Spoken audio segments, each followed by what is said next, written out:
So the process for today, everything's live. So we've got Lucy and Larry who will be taking you through the content for today. We've also got Robin from Closomat who will be being able to manage the chat. Now, regarding the chat, you should see a little button in the middle bottom of your screen. And if you clicked on that, you can ask away during the presentation. Don't wait until the end. Any questions that you've got, you can also use the Q&A button on there as well. They both do the same thing. It's just the Q&A allows us to then manage any questions that we haven't answered, and we can answer those at a later date. So do take advantage of the chat as you go through, and you will have an opportunity at the end as well to ask any final questions. So without further ado, my name is Stephen Edwards, I'm the head of marketing at Klosomat. Been in the business for a couple of years now, and I really enjoyed these sessions. So we've had about 11 of these now, and I get a huge amount out of them, and I hope you do as well.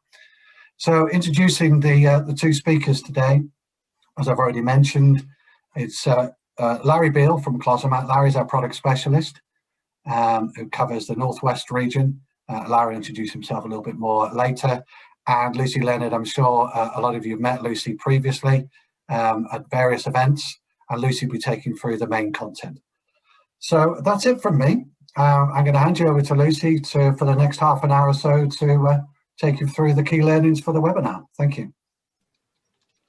Hello, good evening, everybody. Thanks, Stephen. As he's just said, my name's Lucy Leonard. I'm an occupational therapist. I work with the OT service, and I have been asked to present this evening on our plus size clients. Just a little bit of background about myself. I've been qualified about 22 years, and in that time I've exclusively worked in the community, so in people's homes. And I've always had an interest in housing, so equipment and adaptations. And I've had the privilege of working with a huge variety of people, mostly in the north of England. I worked in South Yorkshire, and I've also worked in Lancashire as well, but I've worked with people all over the UK. And I've worked with a lot of plus size clients and had a lot of experience in problem solving and assessing and undertaking activity analysis. So I'm going to use some of my experience through the presentation today. So that's a little bit about me. The learning outcomes were emailed to you. So it's just to sort of reiterate what we're hoping to achieve this evening. So you're going to hopefully develop an understanding of anthropometrics and its importance and how we use that in our assessment, to get an overview of planning a home environment for plus size clients, but an emphasis on the bathroom, to understand the effect of being plus size on occupation, to evaluate the importance of assessment, so how important that initial assessment is with your client, and an activity analysis, and to review the role of the occupational therapist in aspects of dignity and choice. Okay, so just a note on language. I think we need to be really, really careful when we're meeting somebody who is plus size, our larger clients. We need to be really careful with the language that we use. And we hear a lot of different terms and phrases used. And there's a stigma conference held every year. Last year it was held virtually, and they actually discussed language around obesity. And what they found was and I'll discuss it on the next slide, but we need to be really positive about the language that we use. And what I tend to do is I tend to be quite factual when I'm speaking with people. So I will usually use the term heavy, because that is factual. But what you'll find is people will use their own language, and then you can pick up from that. So I've worked with a lady who I was using the word heavy, and she said it's okay to just say I'm fat. Now, I don't particularly feel comfortable with that word, but she did. So it's about just being aware of the language that we use and the impact that it can have, because we're trying to build a rapport with our clients. We're trying to establish a therapeutic relationship. And so something as simple as the language that you use can be really, really important. So the World Obesity Federation looked at this issue, and they gave some guidance around the language that we should be using. And they suggested that we use people first language, which is, so they suggested saying something like a person with obesity rather than an obese person. And sometimes you find that with other things, like instead of using things like cancer victim, we use a person with cancer. So the World Obesity Federation was saying use people first language. And they also suggested that we need to adopt positive language about obesity and people with obesity, and avoid language that's derogatory or pejorative. So plus sized is quite a nice phrase to use, and I know that's something that's kind of just come through recently, really, but I think that is a positive way of describing somebody.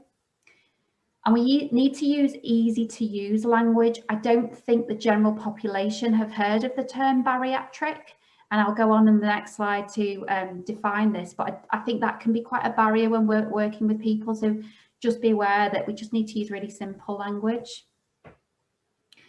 And then avoiding the use of language that implies individual blame. So for example, overeater or overeating, that I think that's a type of the type of language that can imply blame on somebody. So try and avoid that kind of language when you're speaking about plus size clients. So just a little bit on bariatrics and obesity. Bariatrics is actually a term that means relating to or specialising in the treatment of obesity. So when you hear the term bariatric equipment, that just means that it's specialising in obesity, so it's for plus size clients. And then obesity is a little bit more certain in its definition. It's defined as abnormal or excessive fat accumulation that presents a risk to health. And that definition is by the World Health Organization. So who defines overweight and obesity as follows? So what they say is overweight is a BMI greater than or equal to 25, and obesity is a BMI greater than or equal to 30. We've all seen the charts. I just Googled this chart, and you can look at your height and your weight and then find out where you sit on the BMI chart. And the BMI chart is commonly used as a measure of health and a predictor of lifestyle related diseases. And it's really useful when we're looking at statistics across a population, but I don't think it's an effective way to assess the health of an individual. So if we think about people who are weightlifters or who are really fit, very athletic, and they carry a lot of muscle mass, they might be defined as overweight or obese on a BMI chart. So I think it has its uses, but it's really important not to make assumptions about people when we get some statistics about them from their medical notes that they have a BMI of this, because everybody presents differently and they will carry their weight in a different way. And hopefully through this presentation, you'll see the importance of drilling down and understanding how somebody carries their weight. Okay. So a little word on anthropometrics. So the term comes from, it's Greek, and it comes from anthropos, which means human, and metron, which means measure. And simply put, it's the study of the human body and its movement. And there's two types of anthropometrics. There is static anthropometry, which is measurement of the bodies at rest, and functional anthropometry, which is measurement of the body during tasks. So when we think about measurements, I don't want you to think that we need to get a tape measure out and measure our clients. It's for us as occupational therapists or anybody doing any kind of intervention with people, you don't need to measure people, but it's just getting an understanding of what anthropometrics is and its impact on occupation. So anthropometrics is absolutely essential when you're designing something, and that can be from a product, or it can be in architecture, or when you're designing a bathroom. We really need to understand anthropometrics. And I've got just a really simple illustration of how anthropometrics works in practice, and I've just used something for pretty non-occupational therapy really, but I've used a hairdryer. So if you think about somebody designing a hairdryer, they might need to use the anthropometric measurements from somebody's hand. So they might look at the size of a palm and the length of fingers, and then design something around that. They might look at grip strength.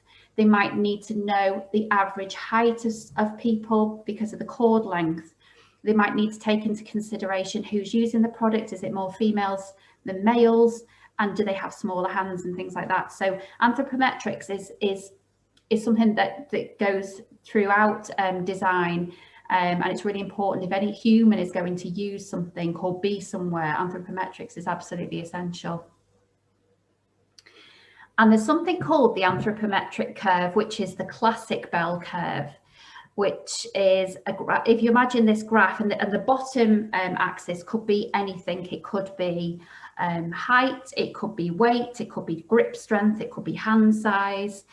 And most human beings will fit in the center of that bell curve. So that will be about 90% of people will fit somewhere in the middle. And then you have the people that will fit in the top 5% of whatever that measurement is, and you'll have people fitting in the bottom 5% of humans. And I think as occupational therapists, we're fortunate enough to work with everybody. And I certainly have worked with people on either ends of those scales. And that's sometimes where things become quite challenging. So if you imagine the bottom size is weight, you've got people who are really, really small and really light, and then you've got the top 5% of people who are really heavy, and they can sometimes be quite challenging when we're trying to support them to be occupational beings. So just put a picture of a door in there, and if we think about the anthropometric curve and a door, so an average door is around 6'6" in most homes. And if we think about walking through that door, a door of 6'6" is going to fit probably around 95% of people, because it'll fit that bottom 5% who are really small. It'll fit most people in the middle, but there'll be around 5% of people that a door at 6'6" is not going to be suitable for them, and they're going to have to duck to get under the doorway. So we can't always design things that are suitable for everybody. It's nearly impossible. And as occupational therapists, we need to use that problem-solving approach to help all of our clients, no matter where they sit in that anthropometric curve. And it can be quite a challenge, like I say. If you imagine, I've put a picture of the seats up there. So if you go to a conference and all the seats are exactly the same, if you think about that curve again, there might be the bottom 5% of people who are maybe short, really short, so those seats are not going to suit them, and the top 5% of people are really tall, they're not going to be comfortable for either. But they have to design things for most people. Okay, so that kind of leads us into ergonomics, which is important to cover. Ergonomics is when anthropometrics is applied to a product. So when we think about all those measurements that we've got, we have to design something that's ergonomically viable to meet a person's needs. And this is where we have to think about a person interacting in their environment. How can we change that environment to make it ergonomically effective? And there's a term called anthropometric mismatch, which is when an environment doesn't suit a person. So there's an anthropometric mismatch between the person's measurements and the environment. And I think ergonomics is something that's really important when we're looking at occupational performance. So you've got the person that we're assessing, we have the environment that they're being assessed in, the occupation that they're undertaking, and that centre bit in the PEO model is the occupational performance. And that is affected by ergonomics and understanding the body. So I just had to touch on ergonomics there because it's so interlinked with anthropometrics. So what I don't want to do is medicalize being plus size, because I think the majority of people who are here tonight are from a therapy background, and I don't think we need to go into the medical effects of being plus size, but I think it's important just to touch on how being plus size can affect daily occupation. So people can have something called sleep apnea, which means that they're not breathing properly at night, and they might not even realize it. So during the day, they can experience fatigue, and this can then impact on occupations through the day. They can experience an increase in back pain because they're carrying additional weight, and that can then lead to issues with reaching and bending. But also plus size people may struggle with range of movement because of their size anyway and where they're carrying their weight. People who are plus size can experience increased breathlessness because their heart is having to work harder, and also that there is a link with obesity and heart problems. So you might find that tasks are causing them to become breathless, so then they become more immobile to avoid the risk of breathlessness, which leads to a cycle of inactivity. And then it's important to discuss and cover the mental health issues that can be caused by being plus size, especially with social media. There was a systematic literature review carried out, and it found a direct correlation between social media and a negative body image. And that isn't just for plus size people, that can be for anybody. And we all know kind of the Instagram life that's out there now. So that's just something to think about, is the effects of social media on how people feel. And then if you think about being plus size and anthropometrics, and if you're sitting in that 5% of people that generally society and the community and things aren't designed to fit, life can become quite difficult when you're just trying to undertake normal activities. And that can have an effect on your quality of life, because you're constantly coming up with barriers. And I think it's really important that we as occupational therapists break down those barriers. But I think another important thing to say is that people can be body positive and can be plus size and lead a fulfilling life and be happy. But I think as occupational therapists, we would get involved with people with who are plus size because they're having some kind of difficulty with a daily occupation. So there are loads and loads of people who are plus size that I've never met because they're absolutely fine and functioning and living a fulfilling life. So I just wanted to put that positive aspect in. But as occupational therapists, we normally receive referrals because people are struggling with something. Okay. So when we're thinking about bathroom design, we need to think about the person, and we need to think about the activity that they're undertaking. And I know Klosomat on their website have a document that's an activity analysis of toileting, and it starts right at the beginning from the feelings of needing to use the toilet, and it analyzes the activity right through to flushing the toilet and adjusting your clothes. So if you want to have a look, there is a document on their website. When we're undertaking an assessment and making recommendations for somebody, it's absolutely critical to undertake an activity analysis with regards to bathroom occupations. So if you think about meeting a person for the first time and you are aware that they're having problems in the bathroom, whatever that may be, we have to build a very quick rapport with somebody and get them to elicit information that they may not have spoken about before. So you might have to ask them some questions about how they manage with intimate aspects of hygiene in the bathroom. For example, washing in the shower, toilet transfers, or wiping themselves after they've used the toilet. And that can be quite a challenge when you've just met somebody for the first time. So I'll just give you an example. I did an assessment this week on a chap whose bedroom was on the first floor and his bathroom was on the ground floor, and we were talking about mobility problems. And I said to him, when I've come across this before, where the bathroom's on a different level, I find that people sometimes use a bottle during the night. Is that something that you found that you have to do? And putting the question like that, instead of directly asking him, gave him the opportunity to say, I'm not the only person that does this. And you can elicit better quality data from your clients if you think about it like that. So that kind of sometimes comes with experience, but if you can give examples to people So you might say, you know, I've worked with plus size people before, and they might struggle to wipe themselves after using the toilet. Do you find that's a problem?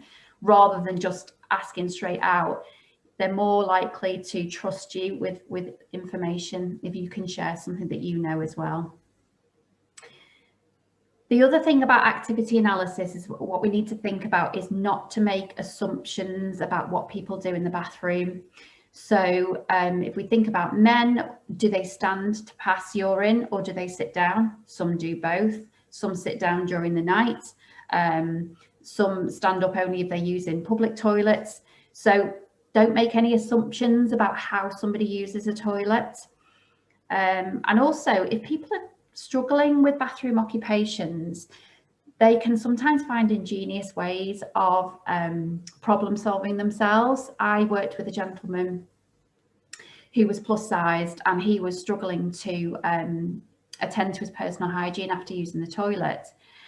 And he'd actually rigged up quite a sophisticated hose pipe system in his bathroom so he could clean himself after using the toilet. And he was quite proud of it. But when I got him to talk through it, I felt that it was quite an undignified way of attending to his personal hygiene. So we need to ask people what they're doing, because human beings are pretty ingenious creatures. They will find a way of solving a problem, not necessarily in the way that we would as occupational therapists. So get people to tell you how they're managing at the moment. And also, when you're thinking about somebody maybe using a bath, if they're plus size, can they bathe? Can they get in and out the bath? Can they wash intimate body areas if they're sitting in the bath? And the same with showering. Are they managing to stand in the shower? Can they reach all parts of their body, or are they having to ask for assistance from people? So activity analysis is absolutely key in this situation. Okay, so when we're thinking about bathroom design, we need to think about the person as well. And traditionally, we've talked about body types as being apples and pears, and I found this this illustration here, and there was a banana shape which I'd never heard of before. But we can't think of people fitting into this category. What we need to do is we need to do an individualized assessment. So remember anthropometrics, remember those measurements of people. Everybody's different. Everybody fits somewhere on that bell curve. Where does somebody carry their weight if they're plus sized? So I've worked with people who, when they're plus size, they sometimes develop something called the gluteal shelf, which is usually when they sit down, there's tissue and fat sort of gathers at the base of their back, and that can have an effect on their occupations, because if you imagine them sitting on a shower chair, for example, with a back on it, it brings them very much forward. It can affect the center of gravity. It can affect their ability to transfer. And when somebody's sitting on a toilet as well, it can mean that they're too far forward. So their genitals don't fit in the toilet, and therefore they're missing the pan. And sometimes people have to open their bowels and bladder at the same time. And sometimes for men, this can be difficult. They can end up, urinating on the floor. So there's things like that we need to understand. And this is why it's really important to understand your client or patient as an individual. And then there's something called the paniculus, which some people call it the apron as well. And this is can be fat that's carried at the front of the body. And you also find it in people who've had weight loss surgery, and it can be excess skin, but can cause just as many problems. And I've worked with people with a quite large paniculus, and what you find sometimes that they do is they will sit with their legs open to accommodate for it. And again, that affects their ability to transfer on and off the toilet or on and off a chair. And they can have problems with attending to personal hygiene. Washing can be quite difficult in the shower, and that can lead to problems with skin integrity. So we can't just think about plus size people as this homogenous group, because people are so different. And when we're talking about plus size people, we have to remember it's not just about space. It's not just about giving somebody bigger things. Where do they carry their weight? What problems is that causing them? And what can we do about it? I thought it was really important to mention lipoedema, because having worked with a number of people with this condition, it does really have an impact on daily occupation. So again, it's the same thing. You would assess somebody as an individual, but lipoedema is a recognised medical condition, and it's usually a symmetrical buildup of fatty tissue, usually in the lower limbs, but you can get it in the upper limbs and the arms as well. And usually people have an average sized torso, but they can carry a lot of weight in their legs, and this has huge problems for cleaning and for toileting, and lipoedema also causes pain as well, and an increase in bruising, and it can cause fatigue as well. So it just thought it was something that we have to think about, because this is another example of where you might know somebody's BMI, but it doesn't tell you anything about them, because upper body, they might be pretty average, but they might carry a lot of fatty tissue in the lower half. So again, it's not just about space. We need to understand the people we're working with. So when we're thinking about bathroom design, it's important, and I can't stress this enough, I think it's so important that the assessment is the key, really, and the best assessment leads to the best outcomes for an individual. So what we need to do is we need to ask. We need to ask people how they're managing. We need to ask what difficulties they're having. We need to ask what occupations they're undertaking in the bathroom. So we need to speak with our clients and build up that rapport. We need to remember that toileting is an occupation. And as occupational therapists, we are specialists in that. It's something that people need to do, and it's something that people are expected to do. And this is why activity analysis is absolutely key in supporting people and getting the best outcomes for them. So we need to consider certain things when we're working with people. We need to think about the risk assessment. So what is somebody doing at the moment? Are they using equipment that might not be suitable for their weight limit? Are they getting assistance from a member of the household, whether that's a spouse or a member of the family? Are they having to ask for help around toileting, around showering? Is that safe? Is that dignified? If somebody's having to ask for help wiping after using the toilet, is that a dignified way to expect somebody to have to manage their personal hygiene? And also think about the effect of that on life roles. So as occupational therapists, we should be looking at somebody holistically and looking at the life roles that they have. For example, is it appropriate that a husband should be undertaking tasks that relate to his wife's intimate hygiene, or should we be looking at a way to manage that independently so they can keep their role as husband and wife and not blur the lines between husband and wife and carer and cared for? I think that's really important.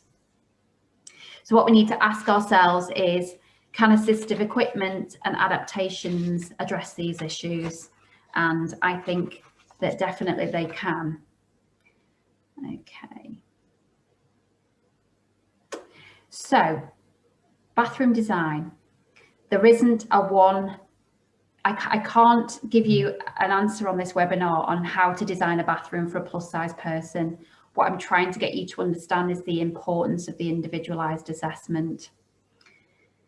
There's something called inclusive design, which occupational therapists frequently get involved in, but inclusive design is around communal buildings that are going to be used by as many people as possible. And what's great is that with things like changing places being used more, buildings and new builds are are more adaptable and being used and being built with people with disabilities in mind, and they're more accessible. But a lot of the time we're working with people in their own homes, and sometimes that home environment can be quite challenging as well.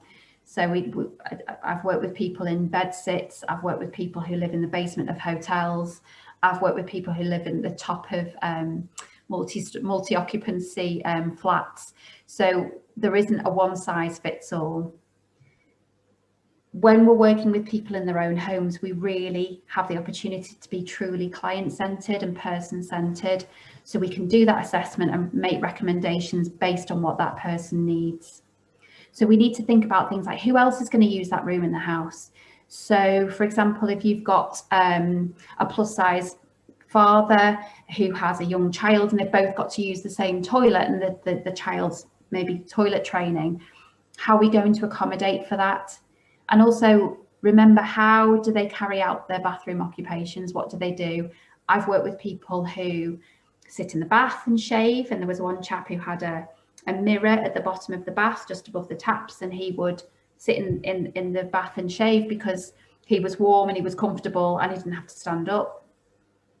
You probably work with clients who sit on the toilet and clean their teeth and spit into the wash hand basin because, again, they might have poor standing tolerance. So we really need to understand how people carry out these occupations and not make any assumptions about how they do that.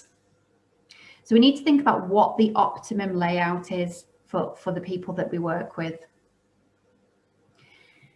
And the building regulations part M. So this is a document that is used a lot by architects and designers, and it's great for guidance, but I find sometimes that the architects that I work with will refer back to this, so that if, for example, you're working with a plus size person, they need a toilet for whatever reason, your architect or your technical officer might go to the building regulations and say, oh, well, you know, as long as the centre of the toilet's about 450 millimetres from the wall, we'll be fine. So what I want you to do is think about your clinical reasoning and look at the recommendations you're making and clinically reason why what they're proposing won't work. Because sometimes I find that I have to act almost as an advocate for my clients, especially within limited budgets. So that you might have to argue the case why this wouldn't work. So think about your client, think about how they use the toilet, think about turning, the turning circle, do they need extra space, the location of the wash hand basin, things like that. And again, the building regulations give examples of layouts for bathrooms as well. And again, you know, the centre of the toilet is 450 millimetres from the wall. That isn't possibly going to meet the needs of some of our plus size clients. The location of the wash hand basin for me would be too close. And even a level access shower, we need to think about the size of the shower tray, what equipment might be going in there. It might be quite a large bench that needs accommodating. So think about your individual client, what they're doing in there, and their anthropometrics, and make sure that whatever's suggested, whatever adaptations are suggested, are going to meet the person's needs. Okay. So just in summary around the assessment, we need to think about, as occupational therapists, we talk about being person-centered, client-centered, but I totally understand that we do have sometimes set criteria and guidance that we have to stick to. But what I would say to you is, and what I would challenge you is to say, does it take an occupational therapist to go out and assess somebody for them to tell you the problems that they're having, go back and look at a criteria and then make recommendations? I think occupational therapists who are dual trained in physical and mental health, biomedical science, anatomy, psychology, we have these skills that we can put to good use in an assessment and do this proper holistic overview of how somebody's managing, and use all those skills to make appropriate recommendations for people. And sometimes you hear the term wants and needs, and well, we can't do that because that's a want rather than a need. But shouldn't we be advocating for our clients? Shouldn't we be understanding what they want, what's important to them in terms of life roles, in terms of independence? Shouldn't we be listening to that and understanding and like I say, acting as an advocate for that client when we're making recommendations? And we really need to think about dignity, especially around bathroom occupations, going to the toilet and getting washed. We need to uphold people's dignity, and I'll come on to that on the next slide.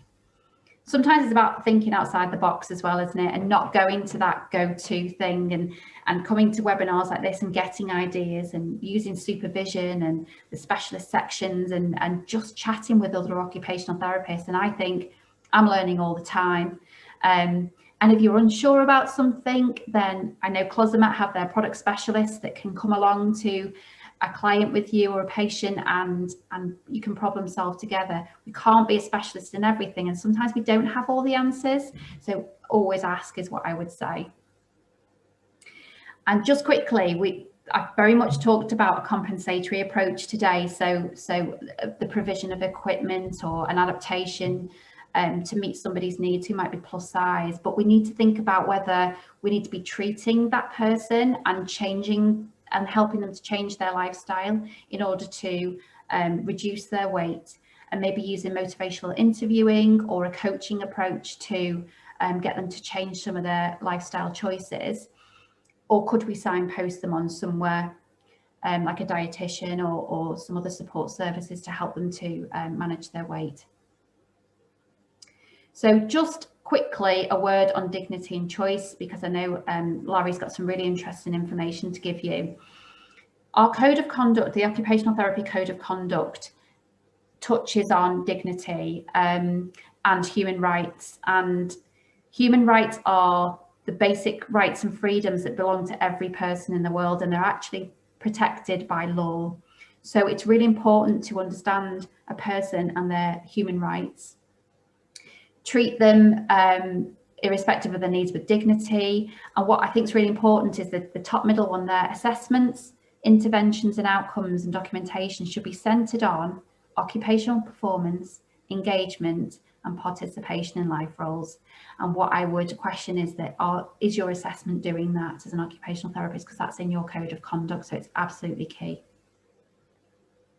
So in summary, anthropometrics is really important. Don't want you to get a tape measure out. I want you to understand how important it is to look at somebody and their shape and their size and the impact of that on their ability to undertake occupations. That being plus size can affect daily occupations. An assessment and communication and rapport with your clients and undertaking an activity analysis is absolutely key to getting the appropriate recommendations. An occupational therapist should definitely work with clients and patients to uphold their dignity and choice as well. So that's the end of my presentation. I'm going to jump into the chat box. If you've got any questions, I will type the replies to you, but I'm going to hand you over to Larry, who's going to talk through some Klosomat products. There we go.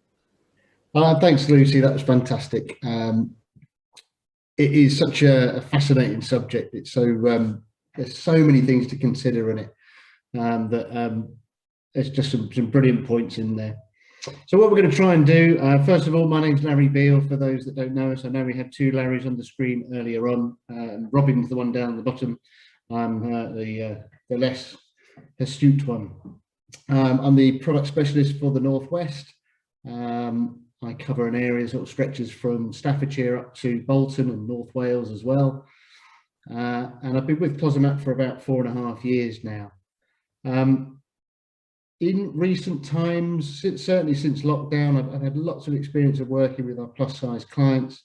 But in the last year, that has dramatically increased. I'm not entirely sure what the reasons are because of that, whether it's because we can keep people independent at home and cutting down on care visits and therefore transmission possibilities of COVID and all this sort of stuff. But it's definitely something that's increasing. Klosomat is the go-to provider of wash dry toilets for our larger clients, and we're going to go through some of the reasons for that. Okay, so hopefully the screen has changed, and we're now looking at one that says, what do we do? Klosomat is renowned for its wash-dry toilets. I still can't see the other screen, just so you know. Okay, let's have a little look at that. It should change if I do that. How about now? That's brilliant. Great. Yay, there we go. Smashing. So Closomat, we are absolutely renowned for our wash-dry toilets. We invented the whole concept of them some over 60 years ago now. We've got another year to go before we have our 60th anniversary. But there's so much more that we do, whether it's hoists, of which there are bariatric options out there, whether it's changing benches, whether it's different types of supports and drop-down arms. Everything pretty much on that picture, other than the snake plant and the blinds, can be supplied by Klosomat. Rise and fall sinks might be a possible option if you've got bariatric clients that need to sit while attending to shaving or brushing their teeth. Where if you've got other ambulant users within a house, it could be something that needs to be looked at. The arms in particular, I realised earlier on, where we've got larger clients that might need a wider spread than a regular drop-down arm, or if their needs are changing over the time, something like those may well be an option for them.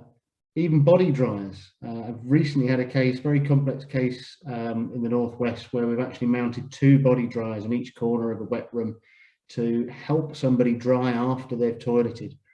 The dryer of what the toilet is doing some of it, we're needing to then move on and see if we can dry a larger area. And it was something, as Lucy alluded to earlier on, about thinking outside of the box of what would normally be the case within a plus size client's bathroom. So what are some of our bariatric solutions? I think again, sort of linking back with what Lucy was saying, these really are some of the most complex cases that we deal with as product specialists within the toileting sector. There are loads of things that we need to consider. One of the things that we get asked a lot when we get referrals come through is, I want a bariatric toilet, I want a Big John. And we'll look at, the Big John's toilet seat is, I'll come to it in a second, I'll show you a picture of it and we'll talk about it in some more details. But what we'll often get within that referral is, I have a client of so-and-so stone, I require a Big John wash-dry toilet. And whilst having a Big John is something, it's one of the products we've got in our range of adaptations for the Palma Vita toilet that we can use, it isn't everything. And that weight, as Lucy was talking about, is just one thing to consider. We need to look at how they're carrying that weight. Is that Big John seat actually going to be the right thing, or is one of the other 3 possible seating options that we have for bariatric clients more suitable? What height does it need to be? What supports around that toilet are going to be required? Which wash arm might we need, depending on where if there is a gluteal shelf involved, depending on the stature of the client, depending if it's male or female, and where they might need to be positioning themselves on the toilet. All of these things need to be considered. The controls for the toilet as well. All things that the product specialist will be able to assist you with. As product specialists, again, as Lucy said, all of this information is in our heads. You are not going to become bariatric toilet specialist by watching one of our webinars, and we're going to do a follow-up session to this where we can go into it in much more detail. I get really passionate about it because I can see the difference that it makes to people's lives when we solve some of the difficulties that they might have with their personal hygiene. It is a really personal subject. It impacts people's mental health. People want to be clean. It impacts them in how they make social interactions and their independence and their safety from slips or trips or falls. Keeping someone who may well have difficulty standing sat comfortably on a toilet rather than having to reach and bend and try and get to their intimate places. It's a game changer for people. Having a stick with a bit of toilet paper on the end of it that you have to try and clean yourself with, can you imagine it? It would be horrendous. There is a far, far better way of dealing with it. Keeping that person comfortable while they're sat on a toilet as well, supporting their body in an effective way, again keeping them free from pain and safe. It's, you know, it's just brilliant, brilliant stuff. One of the things that I realised today when listening to Lucy's presentation in the lunchtime run through was we were talking about sleep apnea being an effect of obesity. And of course, sleep apnea has a direct impact on toileting as well, because when you have an episode of sleep apnea, your body instantly kind of releases adrenaline to wake yourself up, to give your heart a jump, but it goes straight to the kidneys and immediately triggers a toileting response. So again, if we can help make someone's toileting environment that much better, there's so many different ways that it impacts that person's life. We will take responsibility for making sure that we get the kit right. If you are having a client, a bariatric client, get us involved. Just call us. That's, you know, every single one, as I say, is classed as a complex case. We will go and see the clients. The worst thing that we can do as product specialists is make assumptions as to what people need. So every single time I see a referral with Big John seat on it, I question it every time. Okay. If we do the assessment and we get the spec, and if we get it wrong, or another way to think about it is not getting it wrong, if we want to try something that we think will work, but it might, you know, maybe it doesn't, our no quibble guarantee kicks in and we will sort it out and make sure that the unit is adjusted to meet that person's needs. The other thing is making sure that that client understands how to use the kit effectively,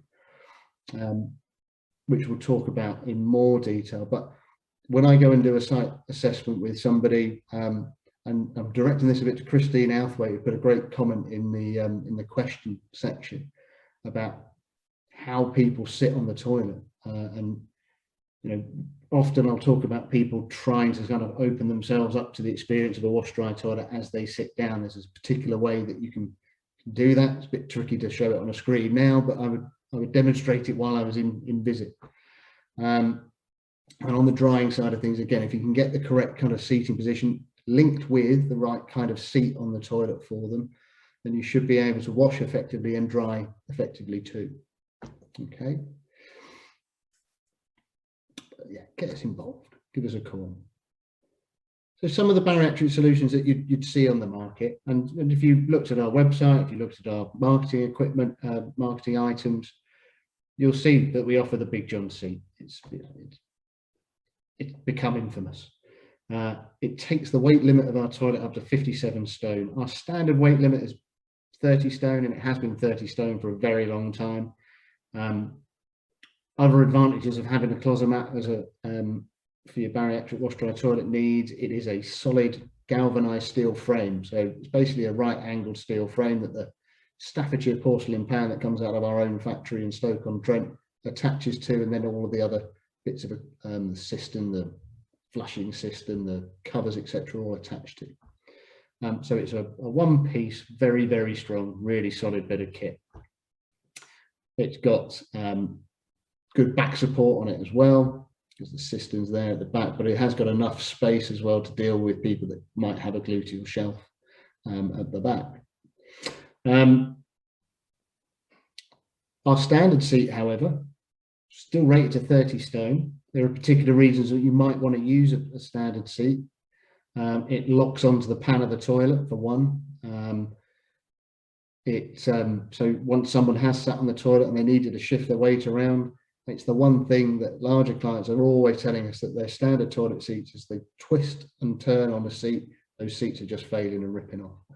Our previous generations of Klosomats, the old Samoas, some 20 plus years in the past, they had little tabs on the bottom of the seat to kind of hook them onto the pan, and they would break for fun. If you look at certain products on the market these days, they have a similar thing on them. Klosomat, we went through that kind of process a long time ago and realized it wasn't good enough. So we have other options out there, whether they're big rubber tabs on our soft seats or whether similar items on the big John seats. Really strong hinge assemblies on them as well. The other bit of kit that you can see on that image up there at the moment is a bariatric specification of aerolet powered lifter. So we need to look at their transfer needs and whether they actually are able to do a sit to stand transfer effectively and safely. Maybe a lifter is another option that we can look at. We have to look really carefully at how that person carries their weight. If they're very loose fleshed, then a lifter might not be an issue, might not be an ideal solution, but it can be for some people. The Klosomat bench is another option. There are bariatric benches out there from various manufacturers, and should one of our standard seating options not be possible, then we can start looking at benches. I think everybody, though, with their clients, when they're looking at this type of kit, would want to give them as normal a toileting experience as possible. You don't want something that looks distinctly medical, and just if people come around and have visitors and guests coming in, you'd want them to be able to use the toilet as well. So bariatric benches for me are always a last option, but with plenty of manufacturers out there, they work really well with the Klosomats, and yeah, they're another consideration to look at. Okay, so the Palma Vita, as I've alluded to with some of those items that are available, it's the UK's #1 wash dry toilet, without doubt. It is absolutely the UK's #1 bariatric toilet. Okay, we have people that maybe don't use Klosomat for various reasons, but they do come to us when it's a bariatric client because they know how well this thing meets people's needs. It is the most effective wash dry toilet on the market, bar none. Okay, so at one end of the scale we have sort of washlets and things like that, which absolutely have a place within the market, but for bariatrics, perhaps not. A washlet has around about, if we talked about the wash power of a unit in litres per minute being delivered by the wash jet, the best ones out there are around about 1.7 litres per minute coming out of that jet. We're at the other end of the scale. We can go up to a maximum of 8 litres a minute, and the units generally set to around about 5 litres a minute as a sort of standard wash power. The nearest competitor for an actual toilet is around 2 litres a minute these days, so sort of down towards the washlet end of the market. With bariatric clients, we definitely want to be having a bit of extra power in the bank should we need it. Okay, sometimes we don't. If people are able to open themselves up to their washing experience as they sit down, then great, but we might possibly need to have a bit of extra power to get at the pertinent spot. Drying performance as well, we shift more cubic meters of air than anybody else on the market. Okay, other products on the market have been reducing the power of their dryers to make them quieter. We shift a lot of air, we can adjust temperatures if required, and we'll get that job done. I think we've already looked a bit about how versatile and adaptable it is, and that is the key point with these things. We've talked about how, linking back into Lucy's presentation, about how we cannot make assumptions, how we cannot presume that one product will meet someone's needs. It's how we put all of the things on a Klosomat together, be it control pads, be it wash arms, be it seating options, be it heights, to meet an individual's needs. How we look after those needs as well going forward is another thing that we're uniquely positioned in the market for. Our products don't need any ongoing servicing from the users. Okay, there's no daily, weekly, monthly cleaning regimes that you need to have with these things. You use them regularly, pop a bit of toilet cleaner in it now and again, and they'll keep trucking along quite nicely. But if it is wise to kind of protect your investment in these type of kit, and we have a dedicated service team. There's 20 engineers that cover the UK, and they're out there looking after these pieces of equipment More importantly, they're looking after your clients. Okay, the whole reason that we put a piece of equipment into someone's home is to make them independent, to look after their personal hygiene needs. But if we then increase the level of service and maintenance that they need to do on that bit of kit, then perhaps we're taking some of that independence away from them again. With Klosomat, you can have a Palmer Vita toilet with up to a 10-year extended warranty and service plan built into it. And because we market it as Palmer Life, as a unit that has all that in there, then that can be paid for by the DFG itself. So there's no on cost for the users, total peace of mind. It saves local authorities lots of money, because if you've got people calling up saying my stair lift is broken, my stair access system, my door opener, whatever it might be, whatever the adaptation might be, that costs about £75 every time that person picks up the phone. We have a dedicated team in Manchester that'll be doing that for you. Okay, so different lengths of service available, from the 12-month guarantee that comes with it right the way through to 10 years, and more local authorities are taking us up on that. It protects your client, protects your investment in the kit, and is a cast iron way of looking after the toilets. If you need some more information on that, we've got some flyers, but also you can get in contact with your product specialist and we can run you through how that can help. The other thing that we're really doing a lot of at the moment, obviously we can't come and see you lovely people and bring the biscuits and bring kit out to you because of the big C word that's floating around out there at the minute. But what we can do, and what we're doing a lot of at the moment, are virtual team meetings and CPD sessions. We are going to do a follow-up on this webinar with Lucy, and we're going to go through some case studies. We're going to talk about different people in different situations and about how we can maybe tailor the products to meet those needs. But I can certainly talk for a long time about that type of stuff, and loads more things surrounding wash dry toilets and toileting adaptation. Book us in for a team meeting. It's a great way to get to know you guys and to keep everybody up to spec on these things. And that is about it from me. I'll pass you back to Stephen. Thank you very much. Thank you, Larry. Again, informative as ever on the product side, and I hope everybody's got a good mix of product and theory really today that you can utilise when you're out with your clients going forward. For me, really, it was just now the final piece is any questions you've got. I know we're running out of time. It's just gone 7 o'clock. If you've got any questions you want to ask, then do email us. From this, sorry, like, could you go back one, just a quick one for a second? Thank you. Yeah, you can email us at any time at info@closomat.co.uk, or go on the website, and the details there of the product specialists in your region under sales. You can use our live chat, which is a really great platform where you can get information if you've got any queries or issues or questions really that you might have about our products, or even how our products might work, or where our products could work in certain scenarios. Then go on there from the hours of 9 till 5. There'll be somebody on there who'll be able to help you, and of course our website, which is a wealth of information for you to search through and hopefully find what you need. So that was it from the formal part of the presentations today. As I say, I know a lot of you have been chatting away, and both Robin and Lucy and Larry have been dealing with those chats. I don't know, and I was just going to open it up to the teams. Are there any other sort of questions? Sort of Larry number 2, which is actually Robin.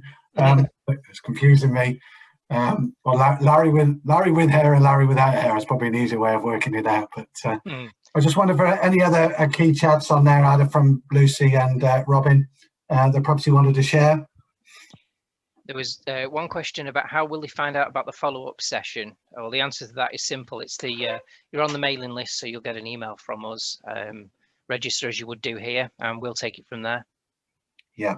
What I should say is, one's just come through now, which I haven't mentioned, is that everybody that's attended today will be getting their CPD certificate by the end of this week, along with a copy of the video from today and a copy of the presentation, so you can share it with your colleagues as well.